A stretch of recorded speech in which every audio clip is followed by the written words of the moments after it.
Hello সবাইকে, দেখতেই পাচ্ছ আমরা ট্রেনে আমরা যাচ্ছি কলকাতা। কিছু অফিসিয়ালি কাজ রয়েছে আর পুজোর কিছু কেনাকাটা করতে। তো দেখো এখানে আমরা শিয়ালদাতে পৌঁছে গিয়েছি, কারণ অনেকটাই ভোরবেলা ট্রেন ছিল। তো 10:40 নাগাদ আমরা শিয়ালদাতে কিন্তু বহরমপুর থেকে পৌঁছে গিয়েছি। এখানে মেট্রো ধরবো বলে শিয়ালদা স্টেশনেই দাঁড়িয়ে আছি, শিয়ালদা মেট্রো স্টেশনে। এখান থেকে আমরা যাব মেট্রো করে সেক্টর 5। তো গুড মর্নিং সকলকে, স্মাইল মম চ্যানেলে একটি নতুন ভিডিওর সাথে তোমাদের সবাইকে জানাই ওয়েলকাম। চলে এসেছে কিছু পুজোর নতুন নতুন ভ্লগ। এরপরও আর একটা ভ্লগ আমি পুজোর শপিং নিয়ে দেব। তো এই ভ্লগে কিন্তু রয়েছে একটু অন্যরকম চমক, কিছু সারপ্রাইজ, তাই স্কিপ না করে কিন্তু পুরোটাই দেখবে। তো দেখো বলতে বলতে চলে এসেছে মেট্রো, আর এবার আমরা যাচ্ছি সেক্টর 5-এর দিকে। এখানে ছেলে একটা ছোট্ট ফ্রেন্ড পেয়েছিল, তো তার সাথেই মেট্রোতে একটুখানি খেলা করে নিচ্ছিল, আর ওকে দেখাচ্ছিলাম ওই দেখ ওটা হচ্ছে পাপার হেড অফিস। তো এরপর আমরা যেখানে ছিলাম সেখানে ফ্রেশ হয়ে একটু খাওয়া দাওয়া করে রেস্ট নিয়ে স্নান ধান করে এবার একটা ছোট্ট কাজে যাব। সেখান থেকে যাব একটা সারপ্রাইজ দিতে একজনের বাড়িতে। সেটা কিন্তু এখনই ভিডিওতে বলবো না, তোমরা দেখতে থাকো, তাহলেই বুঝতে পারবে যে কোথায় যাচ্ছি না। তো এখানে ওলা উবের একটু লেট করছিল, তো তার জন্য আমরা একটা রানিং ট্যাক্সি দেখলাম যে ফাঁকাই আছে, সেটাতে করেই যাচ্ছি। সেই কাজটা করে একদম সোজা চলে যাব সপ্তর্ষি দিদির বাড়ি, মানে আমার ননদের বাড়ি। তারা কেউ কিচ্ছু জানে না, তো পুরোটাই তোমরা ব্লগে দেখতে পাবে যে কি হতে চলেছে। তো যেতে যেতে এইখানে একটুখানি আমি মোবাইলে নিজেকে একটু ভিডিও করছিলাম, বেশ ভালো লাগছিল। মানে আমি 2013 সাল থেকে কলকাতায় থাকা, আমি 4 বছর কলকাতায় ছিলাম নিজের পড়াশুনোর খাতিরে। তো তারপর থেকে প্রতি বছর 2013 সাল থেকে প্রতি বছর পুজোর শপিংটা, মানে শাড়ি বলো যাই বলো, আমি কলকাতা থেকেই করি। এর আগে আমি বহুবার ননদের সাথেও কলকাতায় কিন্তু শাড়ি কিনতে এসেছি। তো দেখো আমার যা কাজ ছিল করে এখান থেকে আমরা একটা ওলা নিয়ে নিয়েছিলাম, আর বাইরে কিন্তু বৃষ্টি হচ্ছে। এবার যাচ্ছি আমরা সপ্তর্ষির দিদির বাড়ির দিকে। ওরা কেউ কিচ্ছু জানে না, এখন ঘড়িতে এই 2:20 মতন বাজে, আর 10 মিনিট লাগবে ওদের বাড়ি যেতে। তো এই দেখো চলে এসেছি, আর আমি ঠিক এই জায়গাটাই কিন্তু লুকিয়েছিলাম যেন আমাকে দেখতে না পায়। আর এখান থেকে এবার দেখো ঠিক ছাগলগুলো ভাবলাম একটা সারপ্রাইজ প্ল্যান করবো।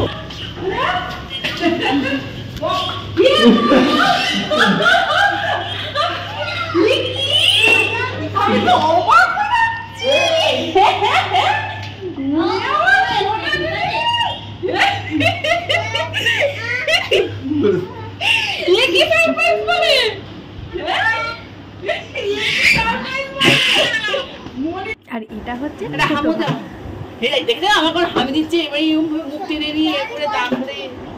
আমাকে দাও, আমাকে হামু দাও, আমাকে হামু দাও, দাও ভালো করে একটা কিসি করে দাও, তাহলে কিসি করে দাও।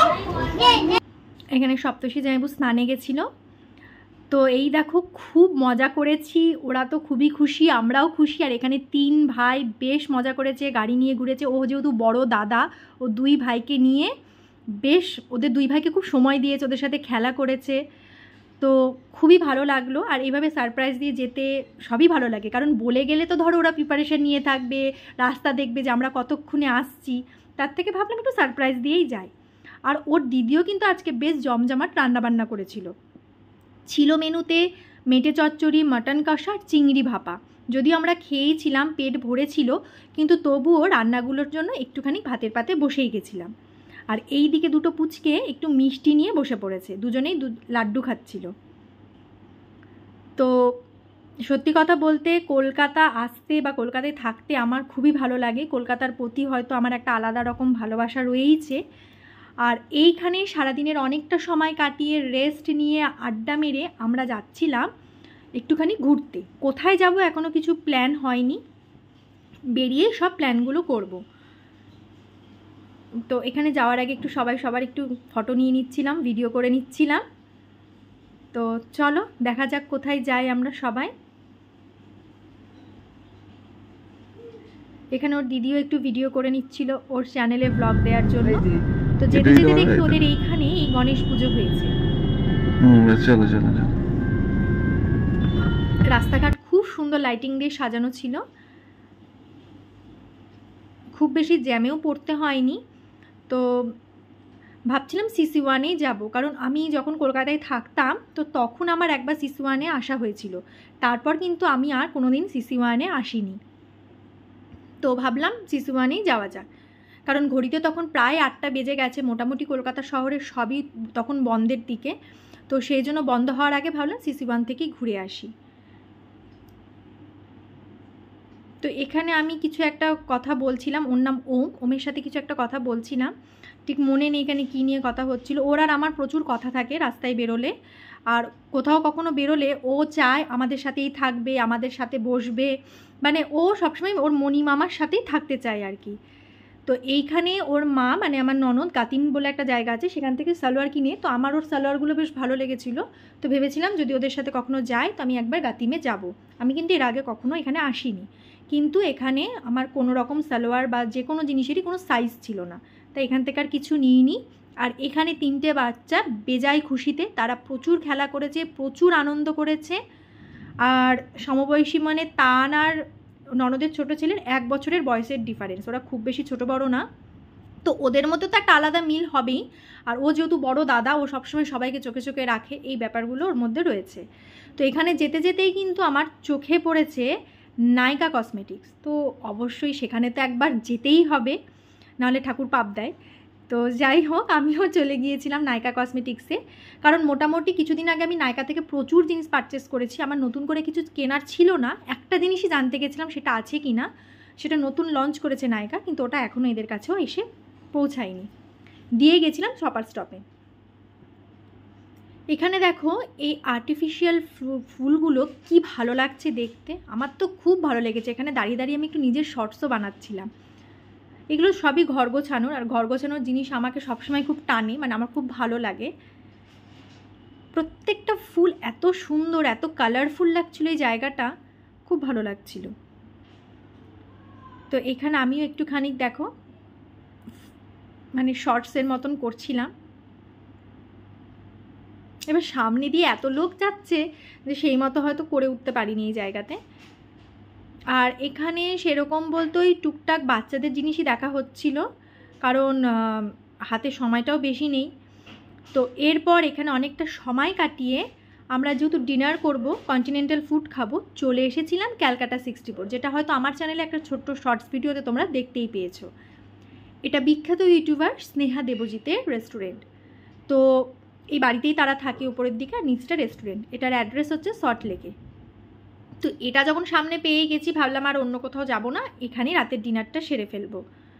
তো চলো ভেতরে যাওয়া যাক,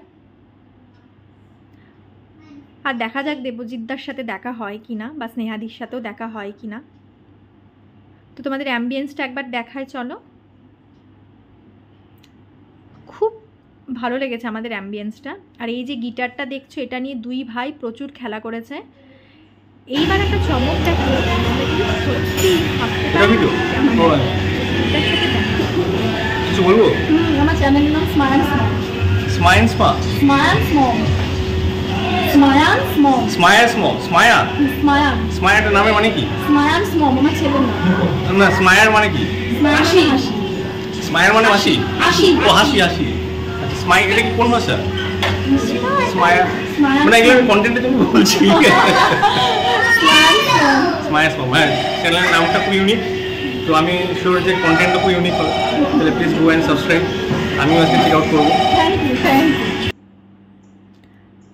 তো তার সাথে আলাপ হয়ে সত্যি খুব ভালো লাগলো, খুব ভালো ব্যবহার। আর আমরা এখানে অনেক কিছুই অর্ডার করেছিলাম। তো এখানে বাচ্চাগুলোর জন্য একটুখানি অর্ডার করে নিয়েছিলাম, যে এত রাতে তো আর ওদের কিছু বাড়ি গিয়ে খাওয়ানো এখন পসিবল না।